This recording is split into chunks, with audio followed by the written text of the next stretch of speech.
Okay, this is my and Gary inaugural video for Banjothon 2017, and for the last 6 years I've been working the corner, John LaFoy, and John is going to give us a little history of himself, his banjo, and how he got involved in the world of banjo, because he's been here every year, but I finally now have him cornered. John, how did you get started? What was your interest? Well, I actually got started when I was probably in junior high school, watching Flathead Scruggs on TV, and one of my favorite programs. And my mother and aunt didn't much care for it. As a matter of fact, my aunt never knew that Flathead Scruggs wasn't just one name. She thought Earl Scruggs' first name was Flatten. And I'd watch him on TV, and I just got interested in the banjo. And then in 1963, I bought my first banjo at Allen Music in Greenville, South Carolina, an RB 170, which is the open back Gibson banjo. I bought it for $190, $10 down and $10 a month. Put it on the layaway plan. But yeah, for somebody that didn't have any money, that was about the only way you could buy something back then. But I was a junior in high school, and of course I was also during the period of the folk music, the Kingston Trio, and so I just knew it was a banjo, and I didn't distinguish between what Earl was playing and what the Kingston Trio was playing. Yes. Now, how did you end up? Did you take lessons, or did you pick it up by just watching? No, as a matter of fact, I've never had lessons. Okay.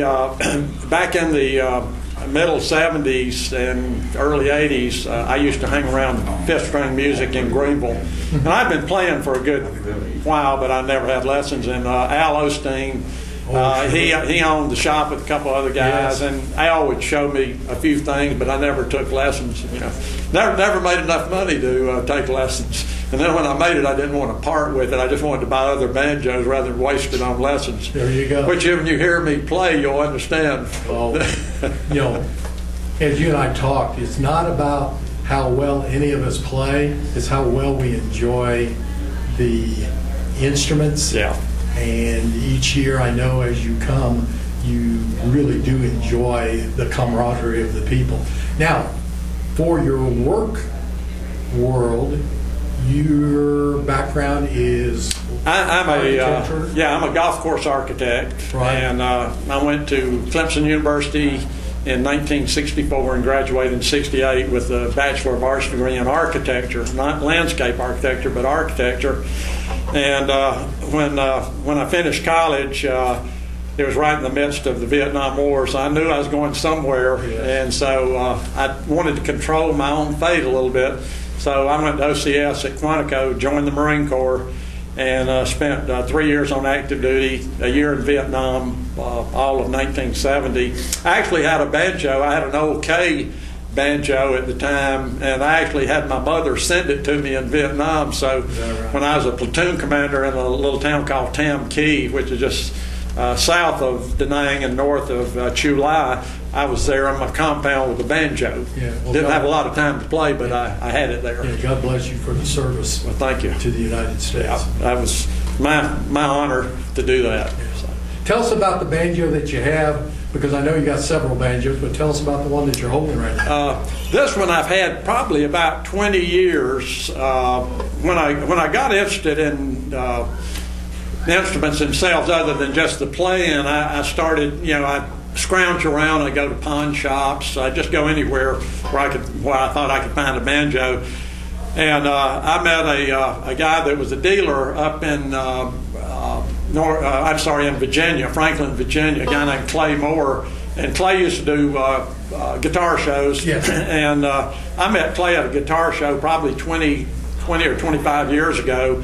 And he called me one day and said he had a good old 6 flathead. And so I told him to bring it on down. And I'd played a few flatheads, but there's been a time when you play an instrument and it just grabs you. Yes. And I played this thing, and I knew I had to have it. So this was at a time when everybody was starting to get the one-piece flange pre-war, and then they were trying to convert them. or were converting them. So Clay, after I bought this, he gave me a little bonus. He gave me a MB11. And at the time, MB11s, nobody really wanted them because nobody had started converting them yet. Sure. They were converting the pre-war master tones, the 3s and the 4s, yes. But not too many people were cutting the 1s and the 2s and the 11s. Didn't understand the value of the rhythms. Right. So he gave me that as a bonus, and it turned out to be a pretty nice bonus. Wow. Yeah, so it's nice. And anyhow, this was original tenor. I've got the original tenor neck. 20-hole flathead. Yeah, it's the high-profile lightweight. It's the high-profile lightweight, which most of the 6s were. And you find a few of them. I think John Hickman's was a low. I think his might have been a low profile. I can't remember, but great sounding banjos and. I fell in love with it. And to be honest with you, when I bought it, I didn't know it was a lightweight ring. Back then. You knew how it sounded. Yeah, I knew how it sounded. That's what was important. Sure.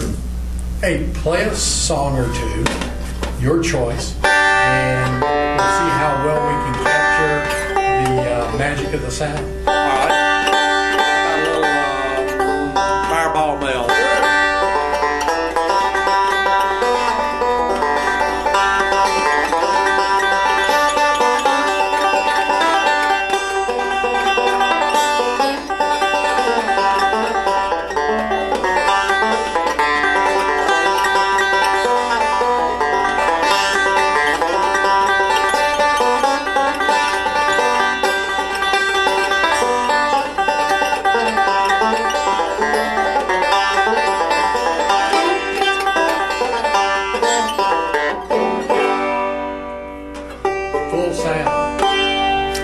Jack's really well out here. It's funny. I don't hardly ever play this banjo, which is kind of a shame. Right.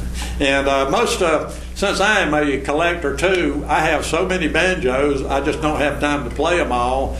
And when I take this one out of the case, I absolutely love playing it. I say, why don't I play it more?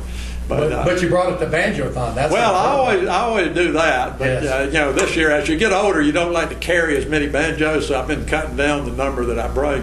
Right. I tell people this all the time, but I got most of my banjos when I didn't have any money and I had to scrounge around and find them.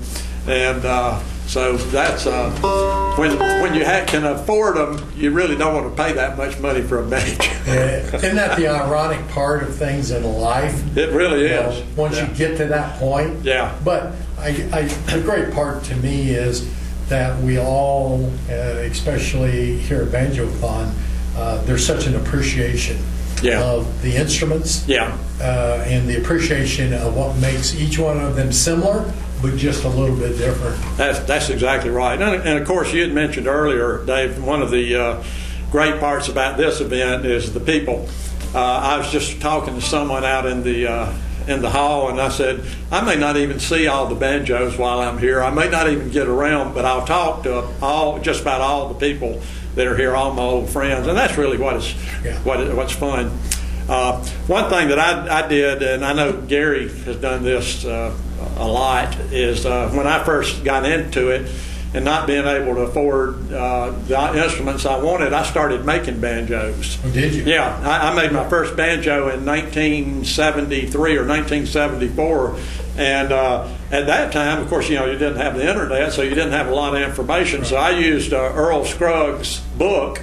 In the back of it, there's about probably a dozen pages on how to build a banjo. Yes. And at the time, I owned a 1967 RB250, so I kind of used it as a model, except I didn't want the bow tie inlay and I didn't want that peg head.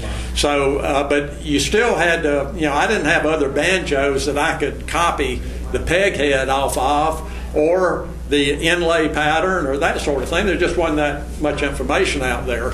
There are a few people that you could write to that would send you that information, and I think it's maybe First Quality or Stuart McDonald. I got a pattern, but I cut my own pearl. Wow. I started the neck out of a block of maple that had been dried. Now that's dedication and desire, right? Yeah, it is. And I even tried to gold plate some stuff, and if I remember, that didn't turn out very well. I don't know if Gary ever tried to do that or not, but there's a part in Earl's book that tells you how to gold plate. Okay. Well, I didn't gold plate, but I did some nickel. Yeah. On my first batch of tailpieces. Well, another funny story is I had an old stretcher band that I was going to try to plate, but to get the old plating off of it, I had to put it in something like muriatic acid or something like that. Oh. Well, I put it in muriatic acid, and when I went back to check on it, there wasn't anything was there. Yeah, there you go. It gone. It took the plating and other. It took the whole thing. Yeah, and other essential metals left all at the same time. Right. So when I first got started, I was playing a little bit. I was a collector. My mother was an antique dealer, so I guess I got that honestly. And I was also a builder. And it had its advantages, and Gary knows, because over the years, if you got a tenor banjo, you could make your own neck for it. Yes. And then I started making some necks for a friend of mine in Greenville. I won't mention his name, but he was. There are a lot of master tones out there that are not master tones, but whenever I made a neck for him, I'd never make a neck unless he showed me the pipe. Right. I said, if I'm going to make a Gibson neck, it's going to go on a Gibson pipe. Yeah, that's the way it should be. And so I always made sure that that they were going on a Gibson. Hey, John, I want to thank you for spending the time. Well, it's been fun. This is one of the highlights of what I wanted to get accomplished this year. Well, this is a great event, and I'm glad that you're recording it. And there are a lot of people out here that have a lot more history than I do, but we're all here for the same reason. It's because we enjoy each other's company, and Absolutely. we enjoy the banjo. Thanks for your time.